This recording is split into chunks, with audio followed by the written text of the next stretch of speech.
Ladies and gentlemen, President Rodrigo Roa Duterte, Republic of the Philippines.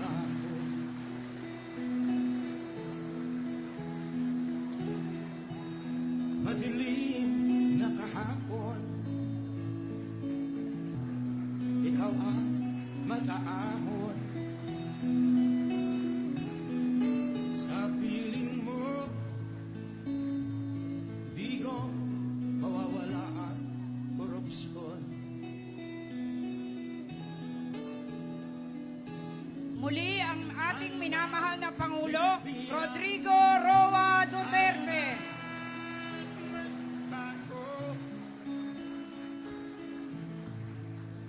Hawak kamay tayo.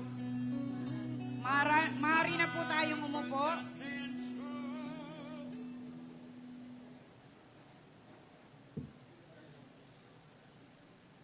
Muli, magandang araw. Upang magbigay ng opening remarks at overview of the Housing Summit, tinatawagan namin ang General Manager ng National Housing Authority, Mr. Marcelino P. Escalada Jr.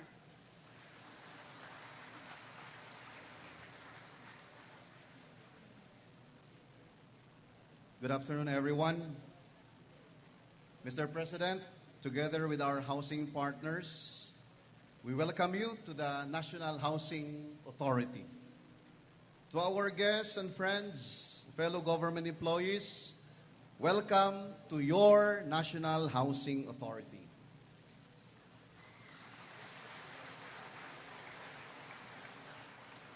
Allow me quickly to introduce our mandate. The mission of the National Housing Authority is to provide adequate and affordable housing to low-income families, ensure the delivery of community facilities and access to utilities, social and economic opportunities. Our objectives include the provisions of adequate housing for the greatest possible number of people, undertake housing development, resettlement, and other activities that would enhance the provision of housing, and lastly, to enhance and harness the promotion of private partnership in housing ventures in terms of capital expenditures, land expertise, financing, and other facilities for the sustained growth of the housing industry.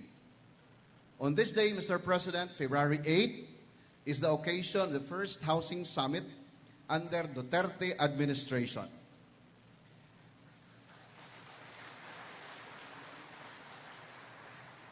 This is one special event for housing beneficiaries who are here to personally receive their certificates of award from you, Mr. President. But prior to the awarding ceremonies, allow me, Mr. President, to brief you on the activities we held earlier. Anchored on the theme, Pabahay, tunay na pagbabago ng pamayanan mula sa tinig ng mamamayan. This housing summit started with a media hour wherein we introduced our media friends and the partners of this event. They also took this opportunity to ask and interview the very own Cabinet Secretary and HADSI Chair, Leonzo B. Ivasco Jr., Presidential Commission for the Urban Poor, Chairman Terry Ridon, and Secretary Liza L. Masa of the National Anti-Poverty Commission on housing issues and concerns and future projects and the directions of the Duterte administration. The second part of the Housing Summit was the presentation and turnover of issues and actions, and addressed these issues and recommendations by the National Housing Authority, NAPSI, and PCUP. These presentations were the results of the community dialogues held with our communities. This was followed by the signing of the pahayag ng pagkakaisa by the heads of the different agencies, as well as the representatives of the civil society organizations and people's organization. The unity statement signifies our concerted effort to push for true reforms in the housing sector. Dear friends and guests, allow me to reiterate that the continuing community dialogue we are conducting today will play an important role in the planning and development of the governing rules for for the housing program of Duterte administration. This administration will forever be the administration who will listen to the voices of the Filipino people. Ladies and gentlemen, friends, Mr. President, welcome to your National Housing Authority. Maraming salamat po, GMS Calada. At ngayon, dadako po tayo sa pamamahagi ng mga Certificates of Award. 1. Housing Program for the Informal Settler Families Living Along Danger Areas in Metro Manila. And number 2, Housing Assistance Program for Calamity Victims. Maaari na po naming tawagin si Cabinet Secretary Leoncio B. Evasco Jr. upang pangunahan ang pamamahagi kasama ng NHA General Manager Marcelino Escalada Jr., PCUP Chairman and CEO Attorney Terry Ridon, and NAPSI Secretary Lisa Masa at Designate Coordinator for Housing Summit, Ginoong Alexis Roy Lopez. Sasaksihan po ito ng ating mahal na Pangulo, Rodrigo Roa Duterte. Upang tumanggap ng mga certificates, maaari naming tawagin sila from the National Capital Region, Miss Madeline Amortesado, from Manggahan, Pasig, Mr. Ricardo Santos II from San Juan Low Rise Building Housing Project,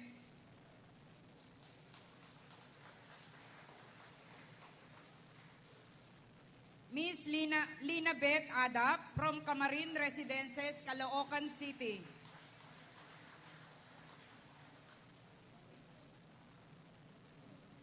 Miss Zenaida Reyes, representative ng Disiplina Residences, Barangay Ugong, Valenzuela City. Miss Carol Alvarez from Paradise Heights, Tondo, Manila. From the province of Bulacan, Miss Angelina Villaflor, representative Villa Elis, Pandi, Bulacan. Miss Desideria Torrevillas, representative ng Pandi Residences 3, Pandi, Bulacan.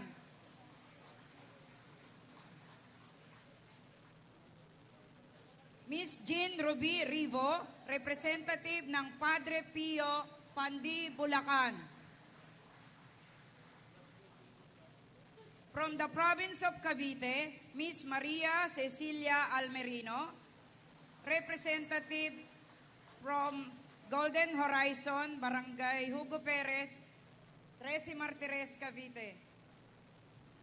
From the province of Rizal, Mr. Bartolome Hiao, representative from Southville 9, Barangay Pinugay, Baras, Rizal. From Laguna, Mr. Amorsolo Relayo, awardee from Villa Santa Rosa City, Laguna. From Visayas, Miss Joneta Haba, St. Jamesville, Sagay City, Negros Occidental. Mr. Charlie Pareño, from Pili People's Village, Iloilo City. Mr. Rainfredo Celis, from Ridgeview Park, Cabalawan, Tacloban City. From Mindanao City, Kausar Ahmad, representatives from Zamboanga City.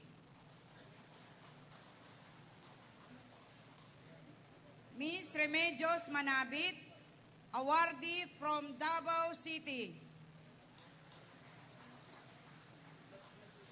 Mr. Augusto Sabsede, representative awardees from Cagayan de Oro City.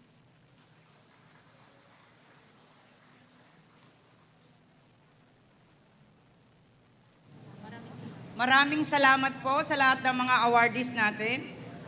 At ngayon, upang magbigay ng kanyang mensahe at ipakilala ang ating natatanging panauhing pangdangal at tagapagsalita, nais po naming tawagin ang ating Cabinet Secretary and Chairman of Housing and Urban Development Coordinating Council, Mr. Leoncio B. Evasco Jr.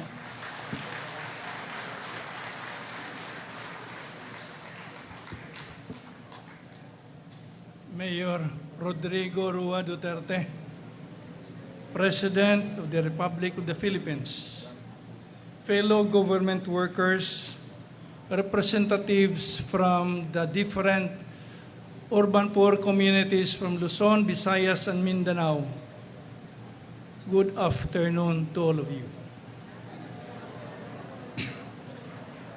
Today, we mark an important step in our pursuit of real change in the housing sector for the Filipino people. Our theme reflects that passion for change. Pabahay, tunay na pagbabago ng pamayanan mula sa tinig ng mamamayan. When I was given the directive by no less than our President to head the Housing and Urban Development Coordinating Council, I took it upon myself to spread a clear and unequivocal message from the start that our pursuit of the mandates of the housing sector, together with the key shelter agencies under HUD-C, would be people-driven and community-oriented.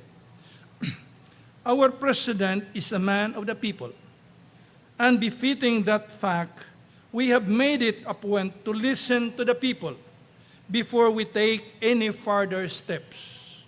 We are pursuing transition activities as the HUD-C chairmanship changes guards and as the key shelter agencies do so as well.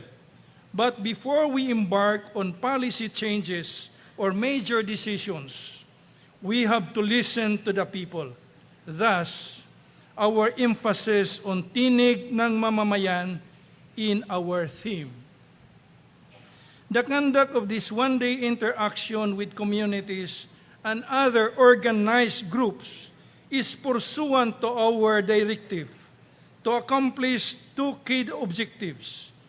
First, to gather inputs for the development of more responsive policies and programs in housing. Second, to serve as a venue to validate proposed policies and program directions for the key shelter agencies. Again, we listen and then we act. Meaningful change cannot be determined without the willingness to listen to our most basic sectors of society. Neither can it be accomplished without the drive to act and achieve results. Of course, there are policy thrusts that are already self-evident, even from the cursory examination of our current state of affairs. For one, rapid urbanization presents a major challenge for the housing sector in our country.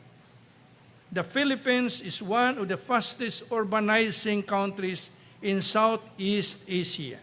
Currently, 50% of Filipinos live in urban area. And if current trends continue, by 2025, it is expected that that figure will reach 80%.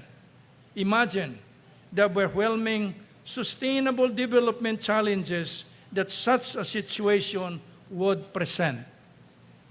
That is why, even today, we must put a strategic focus on effective urban planning, ensuring that urbanization that occurs from this point forward is inclusive, that socialized and low-cost housing is located near urban and commercial areas, giving our poor communities adequate access to employment opportunities, schools, and other community facilities.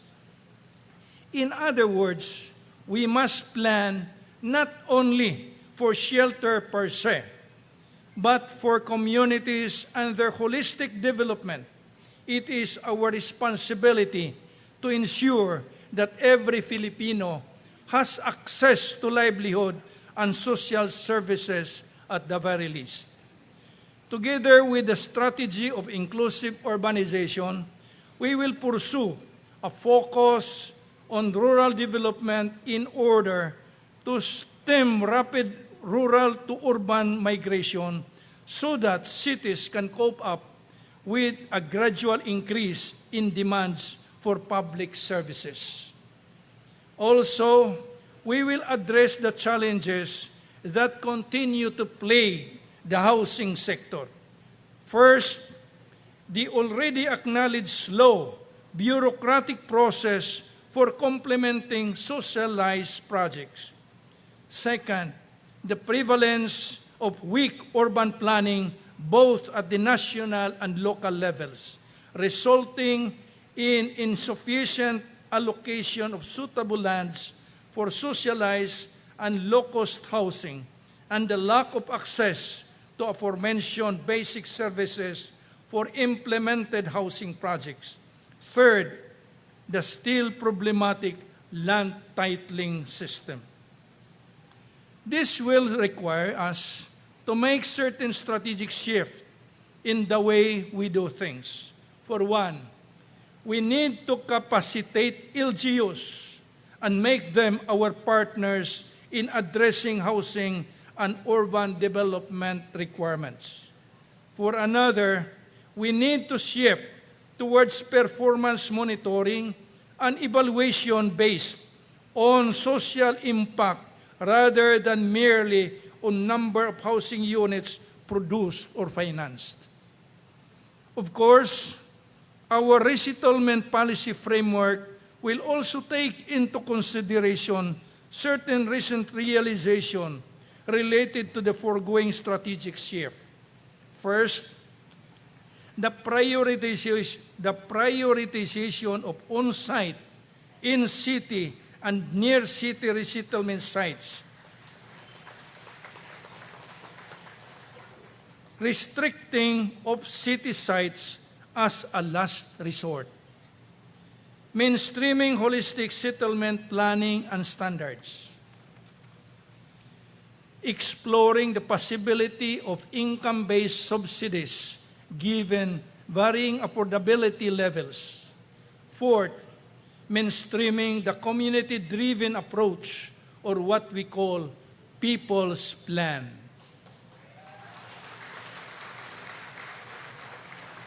This is exactly why we have invited you to this summit.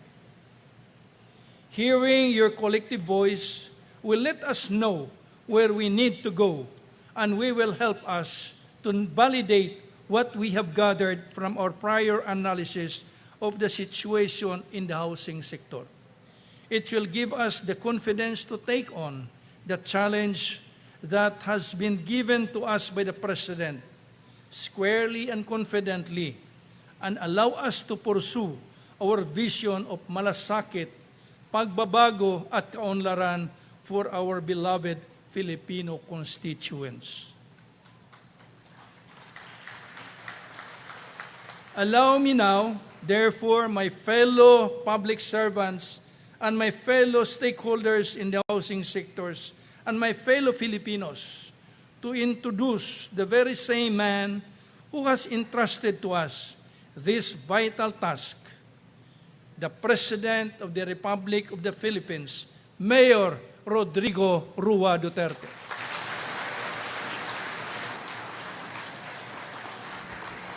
Opo po kayo. Salamat po. You know, in every event that I am invited to, they usually prepare a speech para basahin ko. And it's only 2 pages. In about 3 minutes, mag-uwian na tayo. So,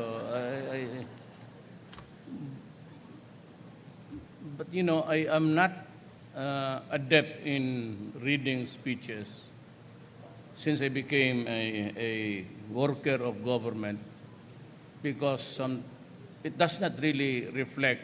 Well, of course, this speech is very civil. Maamo, courteous, lahat. Hindi ako makamura dito. At I am not good if I do not,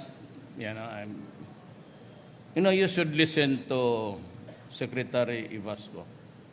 I'm not trying to be funny, but from whereof he is talking, alam niya ang trabaho niya.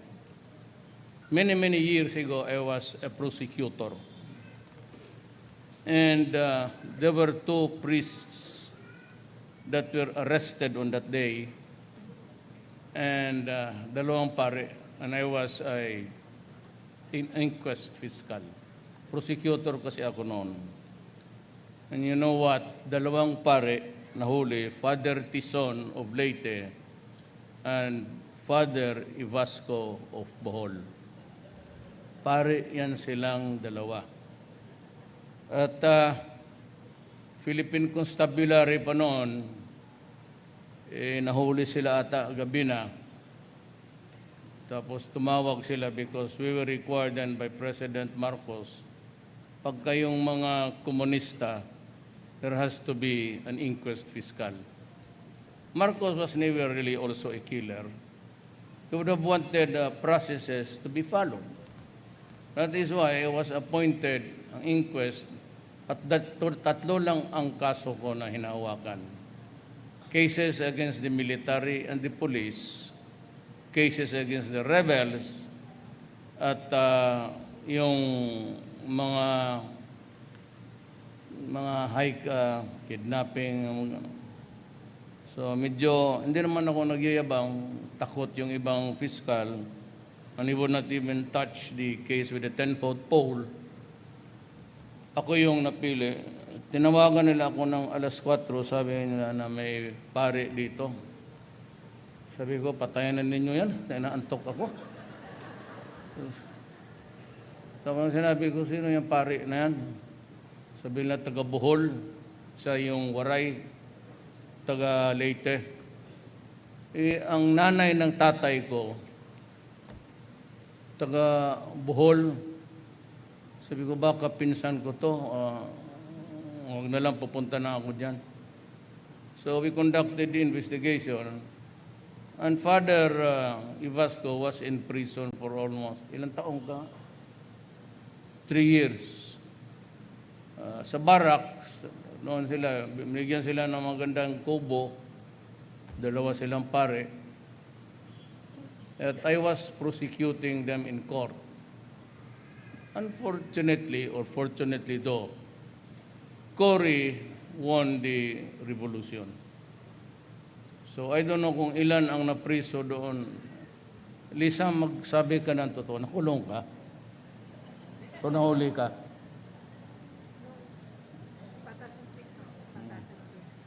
Alam mo, puro komunista itong kaharap ninyo, ha? Pati yung nagsasalita.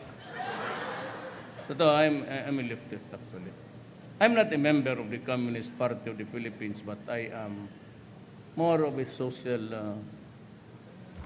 alam mo yung, puro lang kami mahirap eh. We were the migrants to Mindanao. It was a hard life.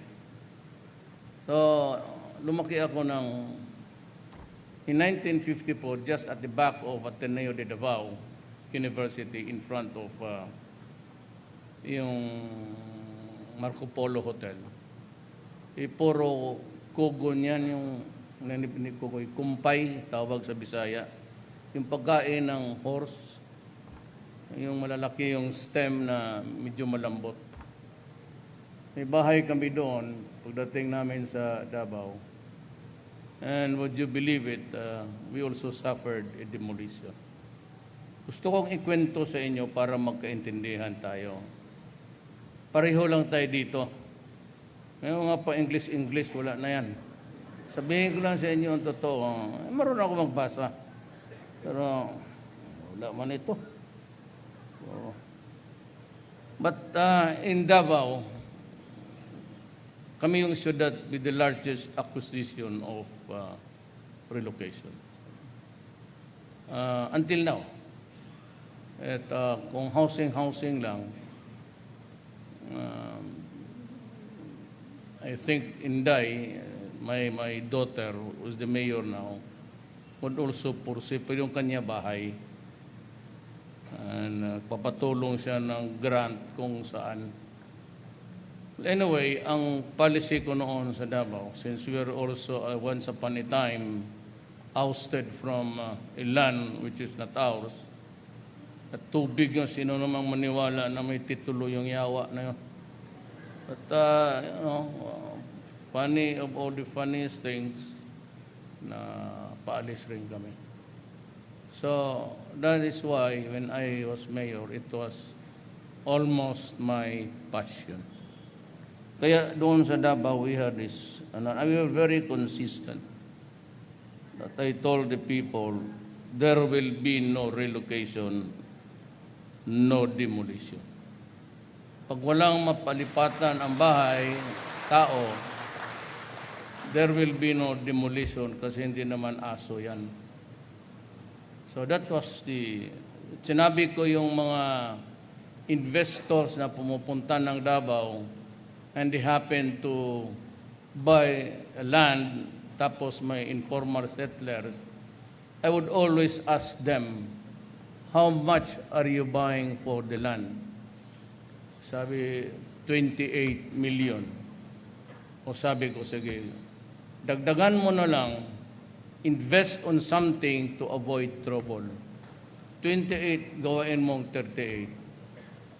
Tapos yung 10 million, ibigay mo sa mga tao kasi may lupa naman akong nabili at para may magamit sila para pambahay. That was the policy for the last 23 years when I was mayor. Itong si June, pati si Escalada, alam nila ang trabaho nila. Pati si Roy Lopez, also sa housing, nakulong rin yan ng matagal kasi komunista. Magkasama yan sila. Totoo, tanungin mo. Maraming nasabi doon. So kung ang hinahanap lang ninyo, ano ba to? You read speeches and then you just the run of the mill grid niyong nasabi. But kailangan ninyo maintindihan yung mga tao. Sanay ito. Panahon pa ni Marcos yung suroy doon. Kaya lang nakulong. Kaya hulihin pa yung ngayon siguro, may pulis. Ano ba kasalanan mo? So itong mga tao na nagdala dito, alam nila ang trabaho nila. At alam nila ang puso nila. So when there was this revolution of Corazon Aquino, and she won, she ordered the release of all political prisoners. So na-release yan sila, Iwasco and the rest. So ako yung nasa korte, nagpo-prosecute sa kanila. Nung na-appointed ako vice mayor, OIC, nagpuntahan yan sila lahat. Ang asawa ni Rivera, yung mga founding members ng Communist Party. Sila Quintanar, yung namatay. Yung leader ng NPA, na-assassinate dito. Yan sila yung mga asawa nila nagpuntahan sa opisina ko. Naghingi ng trabaho.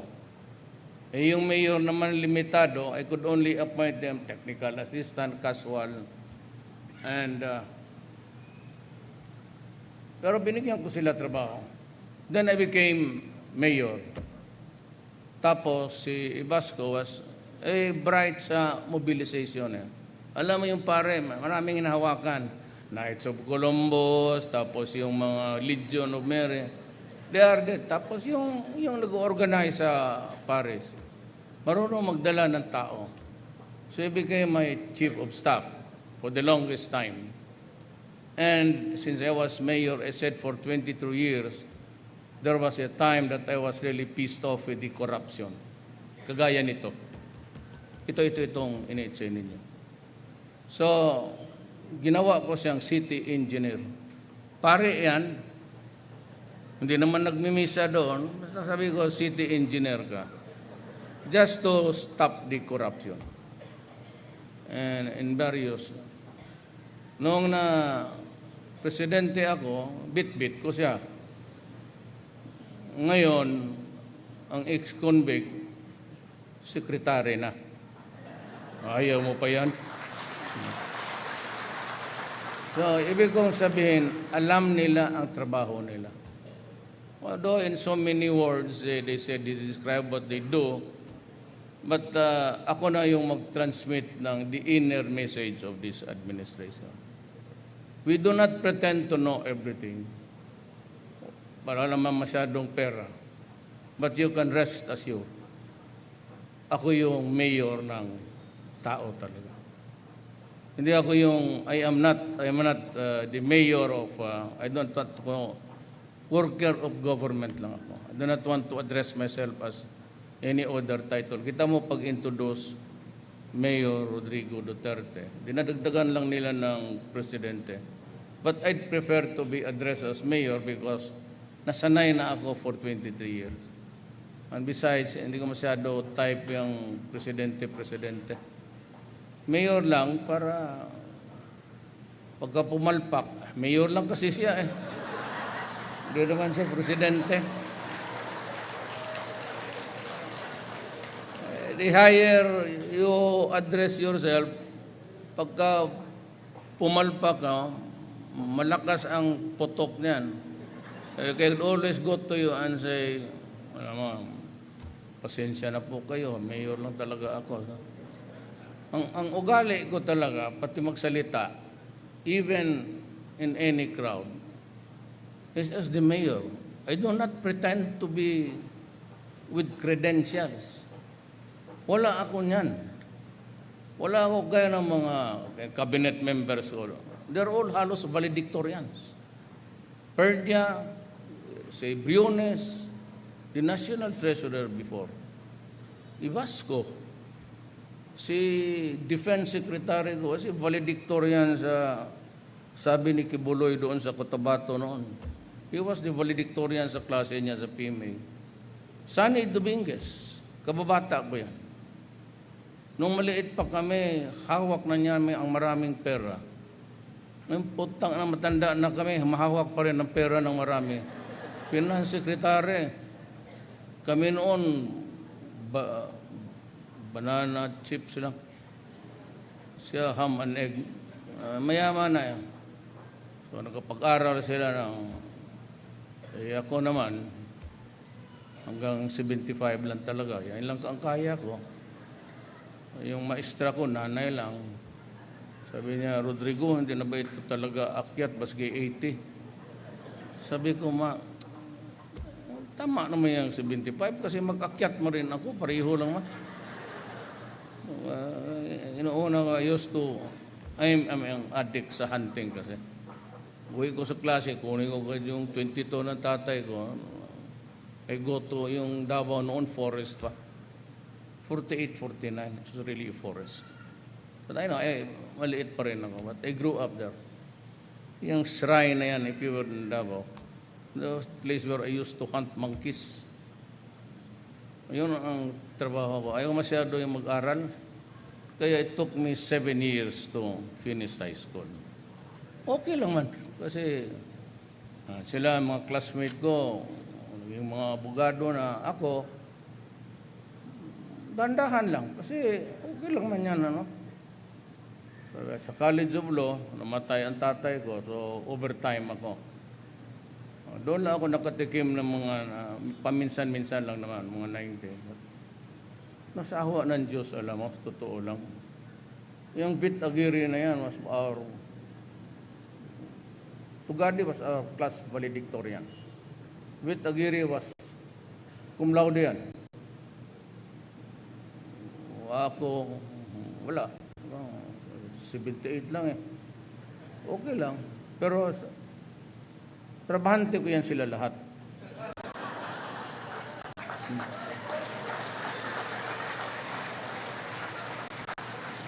Yung mga komunista, pati yung mga bright na right, trabahante ko lang. Inuutosan ko lang sila. Sige, gawin niyo ito. But you know, when I was trying to be serious now, December, nagpunta ako sa Tacloban. Tinanong ko but I had an earlier information that the relocation was so ever slow na hindi kaagad ako tumakyat sa stage. Tinalawag ko sila sa truck. Sabi ko sa kanila, ano ba to? Kasi kami na nga dito ngayon, so who else ang mabulyawan ko?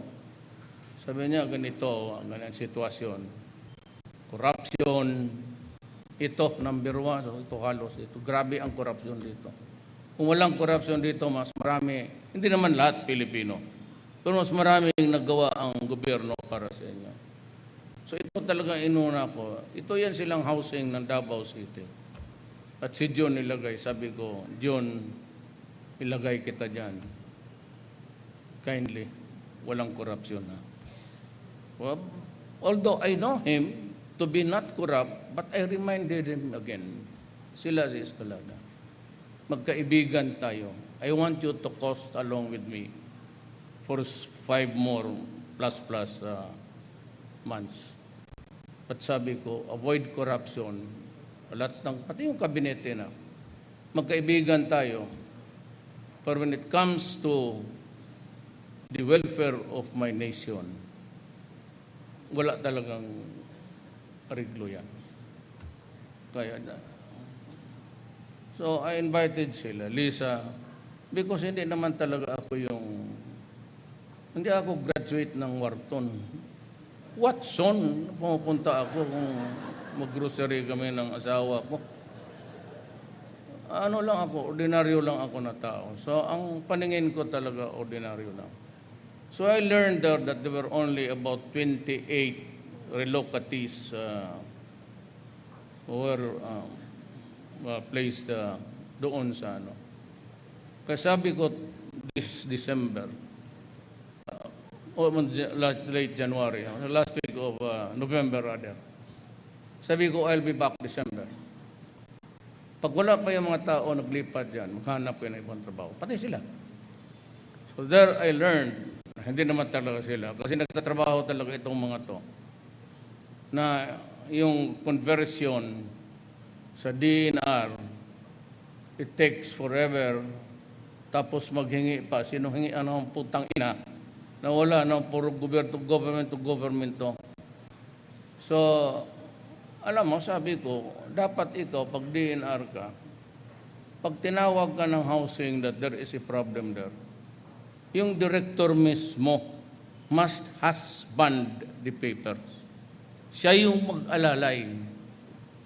And because of this, and even Saneda, takes forever. 2 years, 1 year. Malaman mo yung panahon na dumaan. Kikita naman ninyo. Dito ngayon, each department is only given 1 month to process all papers on your table. Ang mga direktor, and I'm warning you, you only have 15 days. Pag may dumating na papel dyan, ikaw mismo ang magpatakbo ng papel. Huwag mong ibigay sa assistant mo pag nagka-letse-letse yan, ikaw ang tatamaan ko. So ikaw mismo must be conscious. May ledger dyan, nung pumasok ang papel at kailan lalabas yan. Ang sa local government, I have ordered them to obey yung mga permit, kailangan 3 days. Sa Davao, 3 days lang. Itong mga electrical, tinanggal ko na yan sa bumbero. Kasi pag madaan ka dyan sa bumbero, sa housing permit, bago pagpirma yung buang na yan, pabilihan ka ng fire extinguisher. Sabi ko, kakainin ninyo yan. At huwag kayong magkumpiyansa sa akin. Sinabi ko, I am not the man that was crafted for a presidency. I was just crafted by God to be just what I am. At if I want na magbinastos ako in front of people, whatever the crowd, Pag gusto kong murahin presidente ka ng putang ina ka, kaitim-itim mong yap, pangit mo. O di ngayon, sabi ko, para kaming patay gutom dito every time you talk about do not do that to me. Hindi mo, huwag mo akong ganunin. Dito naman sa mga pulis na gusto kong imasinggan kahapon sa Pasig. Gusto ko palinisin. Pasig kasi every time I cross, medyo mahina yung tagbot ko. May butas pa. Maraming water lilies, palinis ko sana sa kanila. Malinis, sabi ko, sige, diyan kayo.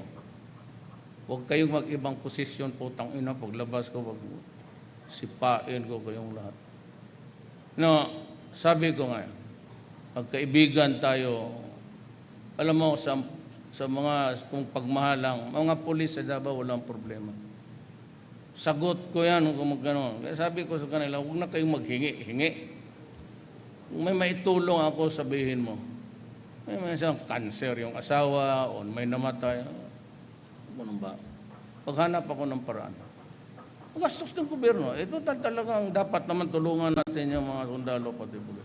Pero pag pumasok kayo dyan sa putang inang droga-droga, patigid na. Hindi ko, papatayin ko talaga kayo. Maniwala kayo. Hindi na bali nakikinig ang buong bayan. Putang ina, huwag niyo akong talagang yayariin ko kayo. Mauna kayo. Kaya, baka akala ninyo na marami nang namatay ring pulis, ha?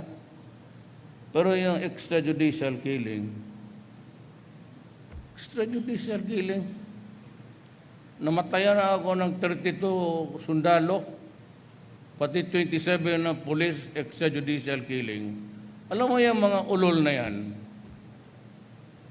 pinibigyan namin ng pera. That's why the PRP, sabihin ko sa, they have 150 million intelligence fund. Binigay ko sa kanila yan. Kasi ang police, pag inutusan mo sa illegal drugs campaign, they must have money in their hands. Because they have to buy shabu. Pag walang pera yan, walang trafficking. If there is no buy, there is no selling, then it is not trafficking of drugs. Could only be possession of a chemical that is prohibited by law. So, ang penalty niyan is they can go to prison, but they can post a bail and go out. Kailangan talaga hawak-hawak ng polis yung pera para i-offer niya na magbili siya. At pag binayaran yung tapos na ibigay yung shabu, that is the time tawag na buy-bust operation. May mga pulis na hindi na ginastos yung pera, kaharap niya yung drug pusher, barilin niya, kunin niya yung pera, pati yung shabu, iiwanan dyan, tapos aalis. Sabi ko sa kanila, kayo ang isusunod ko.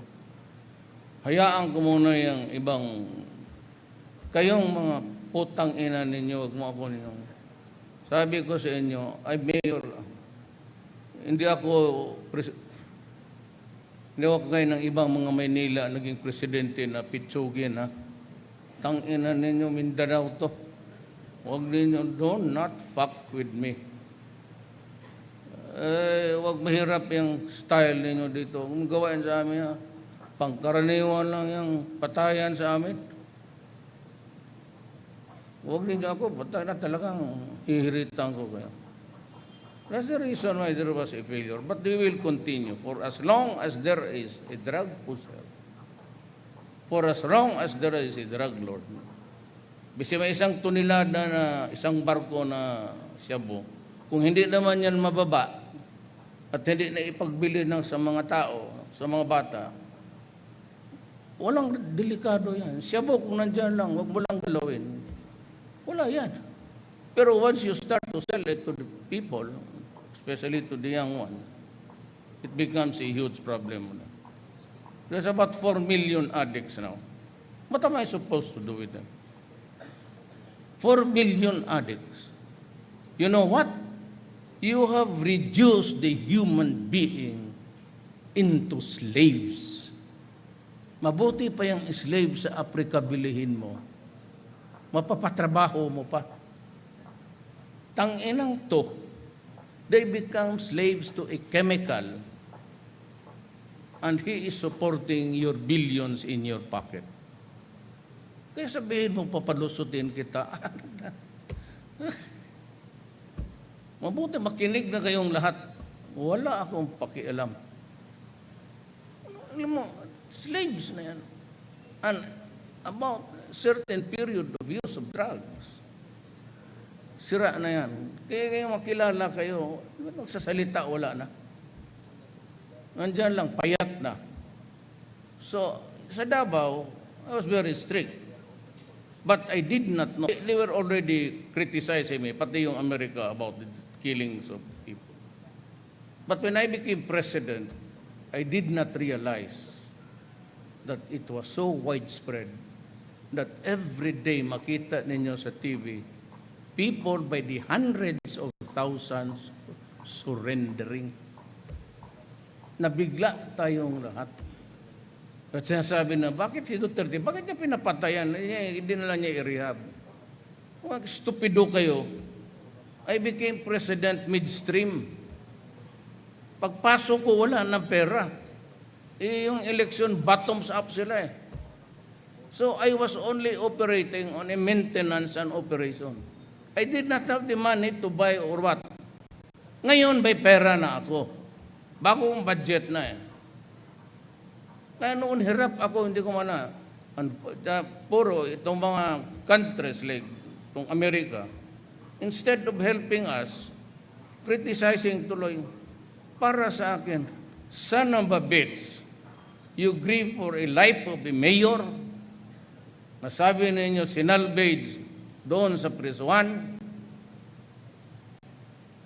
yan, you grieve for that, and arrayed against their horizon are the 4 million Filipinos who are miserable and who cannot be a normal person forever.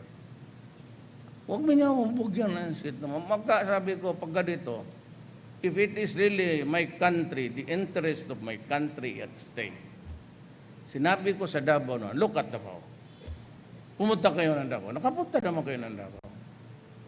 Oh, makapasyal kayo, malinis, walang pulis, humihingi, walang hold-upper. Patay lahat. O, mas mabuti. Ano ba problema niyang human rights? Unahin ko muna ng human rights ng 4 million. Sabi ko, Amerika, 3,000. And so, maraming namatay dyan dahil intriga. Ngayon mga polis, sabi niya, hulihin nila. Oh, raid kami. Pinait ka na yung ano mo. O pagkatapos niya, yung mga tao niya, karibal, magpatayan sila. Yung una. Meron talaga namatay yung sa enkwentro. Pero yung nakatali na gano'n, wala kong gagaw kong polis ka, barilin kita kung gano'n. You shoot a person on bended knees, nakataas yung kamay tapos patay, no? Gago ka ba? That's the most stupid. Para kang hindi lalaki niya. Kaya huwag kayo masyadong yung mga media-media, wala dyan. Sabi nga ni Trump, dishonest. Kita naman yung eleksyon. Tingnan mo anong binuhos ng mga TV, ABS-CBN. Naniwala sila sa basura, 211 million. Kaya nung nanalo ako, sinabi ko sa AMLAC, putang ina kayo. Sibakin ko kayo lahat. Hindi ko kayo appointed, pero papailan ko kayo ng kaso. Hindi nyo sinabi ang totoo sa tao. I only had 5 million. Sobra ko yun nung congressman ako na magbiyahe kami, bibigyan kami. So, deposito ko doon sa bangkong pinakamalapit. Saka nakatira ako sa San Juan. Tapos, kung anong ganawang basura ng... Hindi lang Manila, parang talagang sinasadya. Pati ngayon, iniiba talaga nila Tingnan mo yan, kinig kayo, di ba gano'n na yan? Kaya sinasabi yung totoo. Kaya ako nagsawa, gusto ninyo prangka-prangka? Wala. Ito ang nangyari. Ito ang gusto ko. Sige. Anong gawin ninyo? Leksyon yan sa mga they tend really to pero galing ako Laos. It was a long haul. Pagdating ko doon sa press con, ang tinanong sa akin ay stupid na media. Na ikaw ba ay may decision na hindi ka magmura? Putang ina. Kabiyahe-biyahe ko yun ang tanong mo sa akin. Hindi ka magtanong anong nangyari sa Laos, anong development. Ayaw kong mag-travel sa totoo lang, but I had to go around because we are hosting the ASEAN Summit this year. And I have to go around and collect the data kung ano ang gusto nilang pag-usapan namin. Talagang scripted yan. For the first time mag-meet kayo, tapos mag-debate pa kayo, walang mangyari. So it was because ako yung host country, I had to go around. Sabihin lang na mamasyal, ay putang ina ninyo. Sabi ko, I hate travel. Matanda na ako eh. I hate to travel. Totoo lang. Yung kalukuhan. May isa pa itong tatad na halimaw. Yung nag-announce ng 1081, di ba? Declare martial law. Ngayon is trying to regain respectability before the eyes of the nation. Sabi niya may cancer daw ako. So doon sa mga negosyante sa PCI, may nagtanong mga negosyante, may cancer ka? Pero sa awa ng Diyos, wala naman. Ano yung sabi nila, tatad? Pero si tatad, maunang pa yung mamatay sa akin, tignan mo. Totoo, tignan mo, yung mga gano'n na tao. Pumunta daw ako ng China, nagpagamot ako. Sa inis ko, sabi ko, pumunta ako ng China, totoo yan. Nagpa-hospital ako. Nagpatuli ako ulit. Kasi yung tuli ng maliit, grade 3 lang ako, ganun lang man. Pinalinis ko para round talaga. Tangin ng tatar ka, baka ikaw yung supot. Pag ginanon mo ako, baski anong crowd, babastosin talaga kita. I mean, I do not care. Kung hindi nyo nagustuhan. Yan. Patuloy ako kasi yung amin palo lang eh. Pagkabuka, wala na, maraming karkas. Di pilanilis ko yung maganda. At least ngayon, baski paminsan-minsan na lang, maganda na itsura.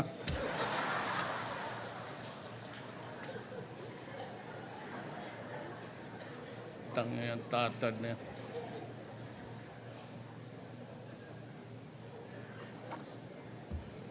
I will end by saying, I made so few promises.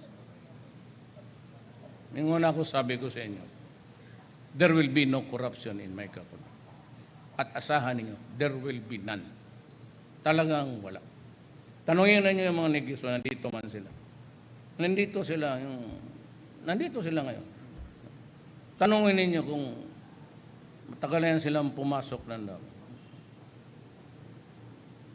Kung naghiba ko baski piso. Kaya sabi ko, gusto ninyo mahinto itong korupsyon ng gobyerno. All you have to do is to be assertive. Pay naghingi sa inyo, magkuha ka ng permit o dumating ka ng airport at binuksan yung bag mo, ay binabawal ko na yung. Kaya nakikita ko, kaming mga mayor, congressman noon, galing kaming Hong Kong, taglilimang bagahe, 2-3 araw ka lang naman. At saka sa bagay, bili ka ng mga damit, mura yan. Tapos hindi naman kami sinisita. Sinasaluduhan pa kami paglabas. Samantalang yung mga OFW, 2-3, buksan pa yung bag, kukunin pa yung anong mga bagay-bagay. Di sana, kinuhaan lang ninyo yung mga congressman, pati senador, pati ako. Bakit ninyo kunin yung mga mahirap? Kaya pinagbawal ko, OFW, huwag ninyong pabuksan yung bag ninyo.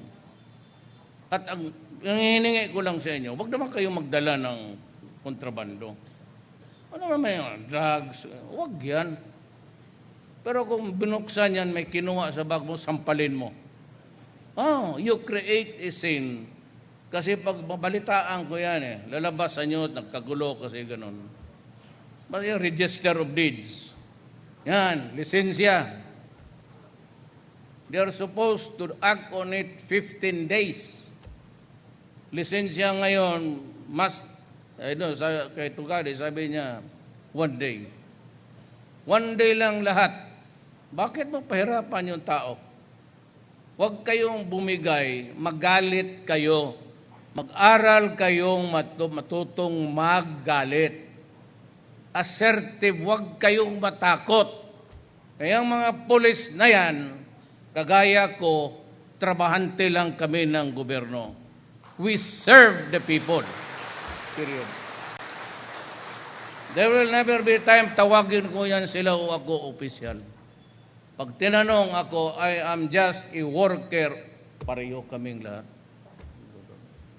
Yan dapat ang tingin ninyo sa amin. Trabahante ninyo kami.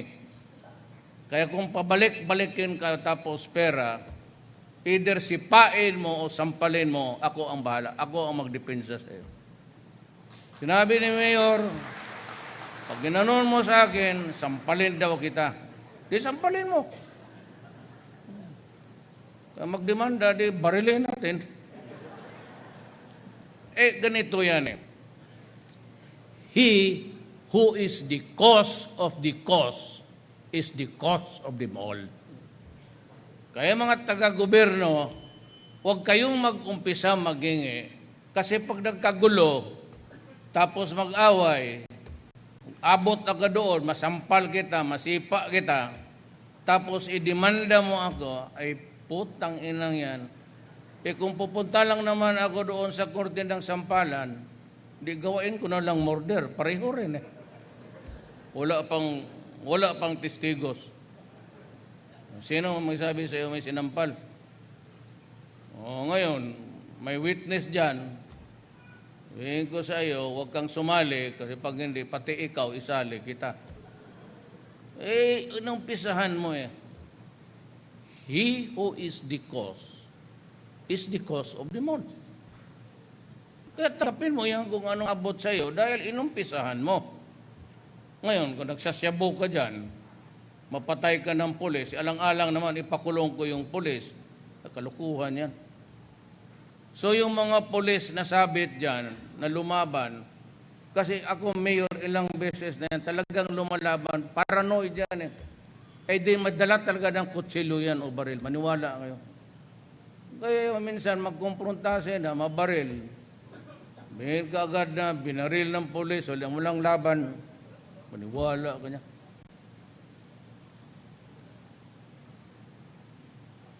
Kaya ako basta tama lang, okay lang. Wala kayong problema. Ngayon, nasa shabu kayo, nasa hold up kayo, mag-kidnap kayo, tapos pinatay, yung mga pulis na wala na yan. Kulong yan. I will see to it na kulong. Pag hindi, pahiya ang gobyerno ko, tatapusin kita. Tatapusin talaga kita. Wala akong magawa. Kasi rather na mapahiya ako sa I will. So, ganun ang istorya dyan. So, I leave you with, on that note, ito, tutang, wag kayong maano dyan. Sanay na yan, mga yan. Si Lopez, since Marcelo yan, nandoon na sa housing yan sila. Tapos nakulong. Ibasco nakulong. Ewan ko ito, Escalada, nakulong ka ba? Aktivista mo rin ito. Si Lisa Masa, aktivista. Ngayon, sekretary na. Sekretary Lisa Masa, Sekretary Ibasco, si Chairman si Escalada, ayusin ninyo. Kaya nung bumalik ako sa Leyte, recently, but 2 weeks ago, nandoon na lahat, 1,200. Ngayon, yung conversion, it behoves upon the director of the DENR of that place to work on it and give the conversion on time. Huwag kang maghintay because you are only given 15 days and magtawag sa akin pahirapan, then we will ask you, tawagan kita o puntahan kita.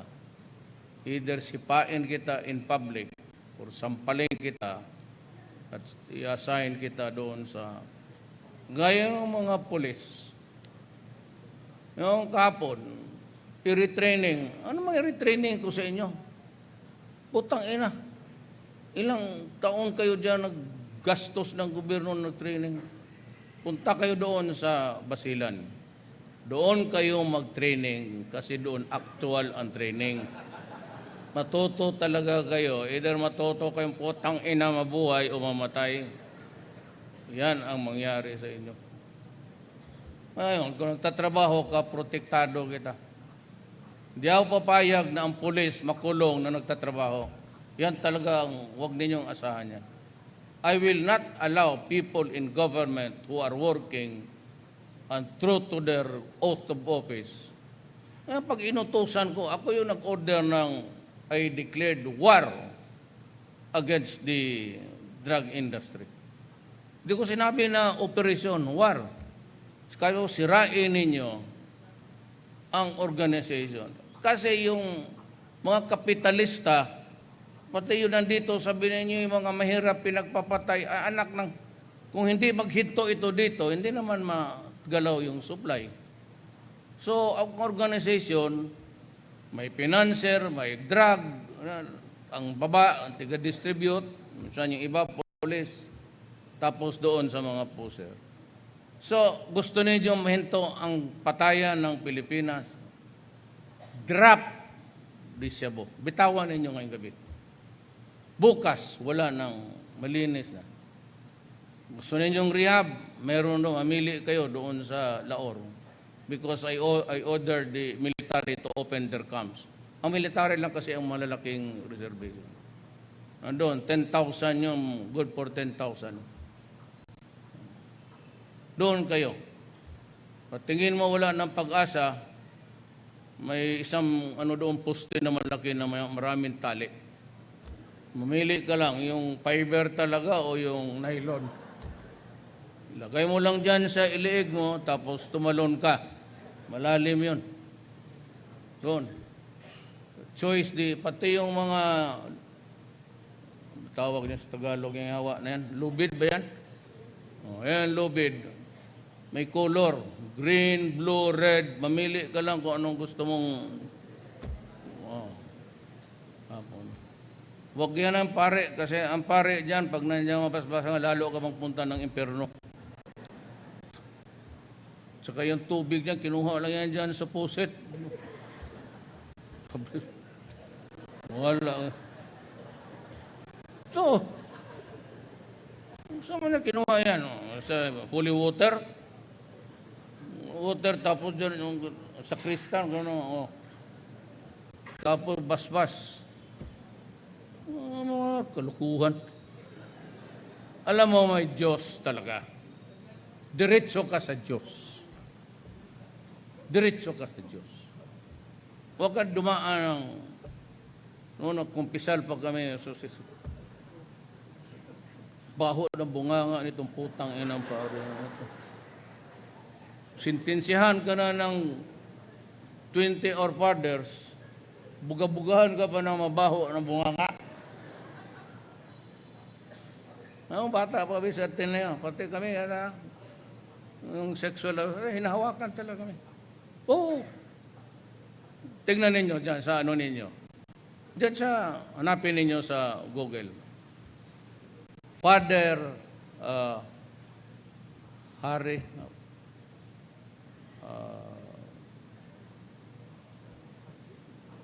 Falby. Yun yung pare dyan, makita ninyo na binayad ang Archdiocese ng LA kasi may raming nagdemanda. Sexual abuse. Kami lahat. Bless me, Father, for I have sinned. Kung nandoon na yung kamay niya. Hindi mo malaman kung yung kasalanan ba yung magtayo. Hinahawakan ka na eh. Ang bata, maski sino humawak, wala yan. Totoo yan, ha? May libro ka, Aid. Ito, basahin lang ninyo. Pag nabasa ninyo ito, tapos, sabihin ninyo, nagkamali ako, binastos ko yung simbahan. Mag-resign ako. Niwala ka, I'll give you the word. Ikaw, Presidente, binastos mo yung Katolik. At tinayo ako, San Beda ako, nag-graduate sa college. Altar secrets, sekreto sa mga altar. Yan pare nakatalikod. Sex, politics, and money in the Philippine Catholic Church. Patay na to si Aris Ropo. Ang forward nito si Marites Bitog. Dito sa opening remarks, dito pa lang sa beginning, utang inang bakani na yan.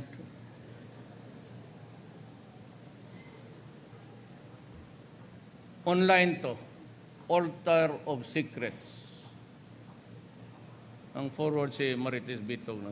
Nandiyan lahat. Itong pare,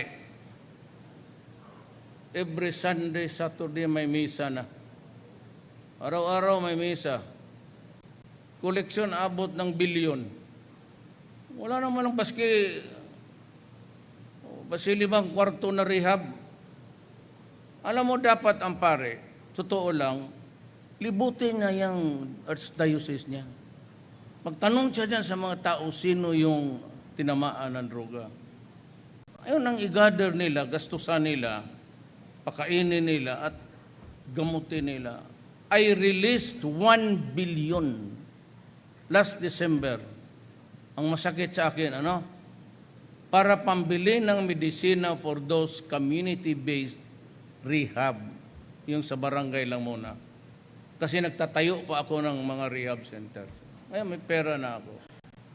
1 billion, another 1 billion, para sa mga tao na Pilipino na may reseta na hindi mo mabili. Punta ka lang sa DSWD, bilihin yung medisina mo. Kung may anak ka na kailangan ng tranquilizer, sedatives, 1 billion, 2 billion galing PAGCOR funds. Binitawan ko. Yun, baka sabihin ninyo na pinapatay na lang lahat. Magparehab. And I will release another 1 billion kung naubos na. Pero wala na yan. 1 year na gamit ng ganon, wala na. Beyond redemption yan. Pero wala akong ang pare kasi, it's all right to talk about taking the life of, pati yung iba sumubra eh. Pati yung mga babae ko na. Huwag yung ganon. Kahit lahat ng, ikaw, pati kayo, pati ako, pareho ba tayong sakit? Yung mga babae dyan sa konbento ninyo, nandito man. Yung mga legion of, bantay kayo dyan. Kaya mga asawa magserbi ng simbahan. Palayo mo yan. Totoo. Magsabi may dyan sa simbahan na pastoral na. Bantay ka dyan kasi basahin mo ninyo to. Iyon na lang Ito na dyan. Panahon ni Gloria Arroyo. Naghingi sila ng Pajero, Montero. Lahat itong mga putang inang obispo na to. You know, there is a constitutional provision, separation of church and state. No money can be spent for a particular religion. Bawal talaga yan. Naghingi kasi binigyan sila. That is graft and corruption. Hindi pa nag-expire. Pwede mo pang idemanda yan sila. Lahat yung mga obispo. Kaya kayo, Pilipino, nakikinig man kayo sa akin, kung gusto ninyong sumunod doon sa pare, mga obispo, basahin muna ninyo to. At kung ako nagkamali, sabihin ninyo, magre-resign ako sa ano ako ngayon. Isang salita lang ako. Tanungin ninyo ako, ikaw ba, Mayor, are you inordinately or excessively proud of being president? Sagutin ko kayo, buong Pilipinas, I do not need the position at this time of my life. Tapos na ako sa mga ganon. 23 years ago, Mayor, lahat ng tao magpunta magpalakpak. Tapos na, sawa na ako dyan. I don't need it. I really do not need it. I do not need the honor. Napapagod na ako. Galing lang ako sa customs kasi problema rin yung customs. Puro. Kaya magpatino tayong lahat. Magsakripisyo. Ako magsakripisyo. Kayo magsakripisyo. We just live with it. It is when you crave for things. Gusto ninyo kotse, gusto ninyong bahay. Kaya mga pulis, marami kayo dyan. Ilang kayo? Ilang kayo may tagdalawang asawa? Bulahin niyo. Maniwala kayo, alam ko, kasi ako dalawa rin ang asawa ko. Pareho lang tayo. Ito, mga pare na ito. Ngayon, yung kalukuhan nila. Butit na lang may isang Pilipino. Online. Iiwan ko na lang ito kung sino may gusto. Tignan mo, pagka bukas makikita na tayo doon sa mga born against. Hindi born again, born against. Kaya nagsisimba. Ako, I have this deep and abiding faith in God. Ako ni isang barangay captain dito sa Maynila, ni sa Tondo, wala ako. Wala akong congressman. Kaya sinabi ko doon pag ko, kayong lahat nagkampanya laban sa akin. But I won. Why? Dito tayo magkatalo. Destiny. Wala akong pera, hindi niyo ako kilala. Destiny. Why? Well, God, sabi ko sa Diyos, God, what does this mean? Ang pang-alam ko, pang gobyerno lang. Piskal ako noon, tapos naging vice mayor, congressman ako once upon a time. Sabi siguro na Diyos, gawain mo lang yan, anong dapat ibigay mo sa taong serbisyo. Yun lang. So ginagawa ko ngayon, yung ginawa ko sa Davao. Davao, you would believe it, Davao has hit a economic growth of 9%. The highest in the country for the first time. 7,654 lang yan. Why? Nandoon lahat sa Davao. Sila ang RH builder. They're building now, reclaiming an area. Hindi nga nila ako mayaya baski kape. Tanay yung mga developers nandito. Ni kape, hindi nila ako mayaya. Kasi ayaw kong sabihin mo, actor ako, hindi. Marami rin akong, I have my faults in life. Plenty. But money was never a part of it. Babae, kasi naman yung mga girls sila naman yung may gusto. Ngayong matanda na, wala na ako. No more. 72 years noon. Tatay, anong edad ninyo? Sabihin mo ito, may sakit ka ba, Mayor? Ilang taon ang tatay mo? 65, 68. Kung ano yung medisina niya, yun ang medisina ko. Walang pagkaiba. Pero yung sabihin mo, cancer, ito si Tatad, nagdadrama. Kaya na, pilitan tuloy ako mag-admit na naparepair ko yung Galit na galit yung nanay ko. Kita niyo yung dugo doon paggising ko sa umaga. Sumigaw, ha? Ano nangyari sa'yo? Kung sumama ako doon sa pila, ma. Pag gano'n, pak! Tapos magkain nga ng bayabas, di ba? Kaya ganun ka, tatanungin mo nila. Di ako dumaan ng doktor. Napasali nga ako doon sa nagpila. No, sige, kain ka. Ikaw, patuloy ka. Sige, kain mo nga. Guwaba. Di ba? Pag-pak! Lagay ka doon. Lagay ka agad, tapos balutin. Putang ya. Nung kinaumagahan, nakita ng nanay ko yung nagwala. Ano, kasagdan ako. Sabi ko doon, sumama ako kasi kailangan daw, pagka lalaki ka, pila ka doon para maging lalaki ka. Pero sa totoo lang, pabalikin, maghala na magbakla ako. Okay, sakit na putang.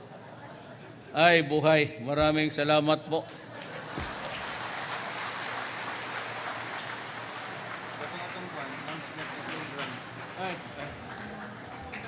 Yung... Maraming... okay. I'm sorry. Yung housing ninyo, after a few years, you have to pay 200,000. Yung Pablo, pati yung Yolanda.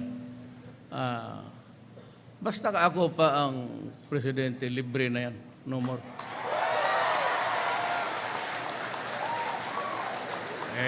Sa totoo lang, magbayad rin kayo.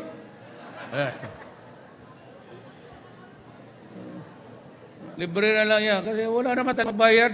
Pilipino. So, ayan. Pagdating ng kolektor, sabihin mo, kubrahin mo doon sa kay Duterte kung saan siya ngayon. Libre na para walang Okay? I would like to, magdidispensa po ako, may dalawa pa ako. Tuloy. Galing ako, may dalawa pa akong pupuntahan. So kung wala na akong sa inyo, alis na po ako. Photo ops daw kadali. Photo opportunity. Maraming salamat po sa inyong makabuluhang mensahe.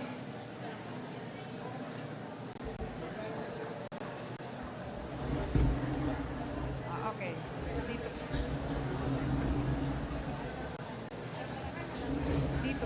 Dito po nagtatapos ang ating programa. Maraming salamat po, mahal na Pangulong Rodrigo Roa Duterte.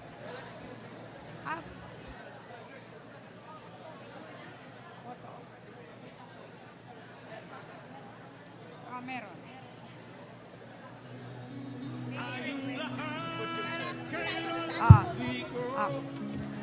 Dadako na po tayo ngayon sa ating photo opportunity with the President.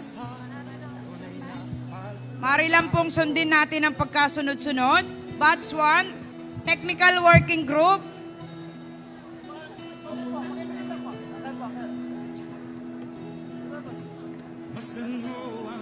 Mari mo pang umupo muna po yung iba para sa...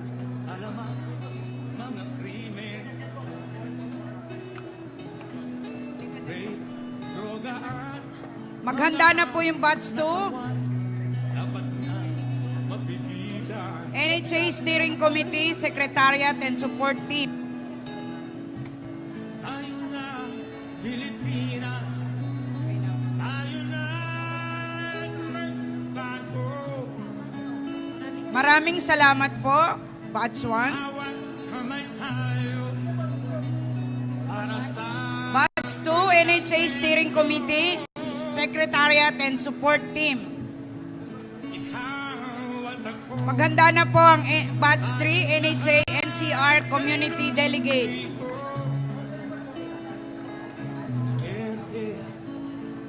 Para sa tunay na pagbabago. Why am I here? I am here because I love my country and I love the people of the Philippines. Ikaw at ako. Get ready, batch 3. Tayong lahat kay Rodrigo. Maraming salamat po. Para sa Batch 3 NHA NCR Community Delegates.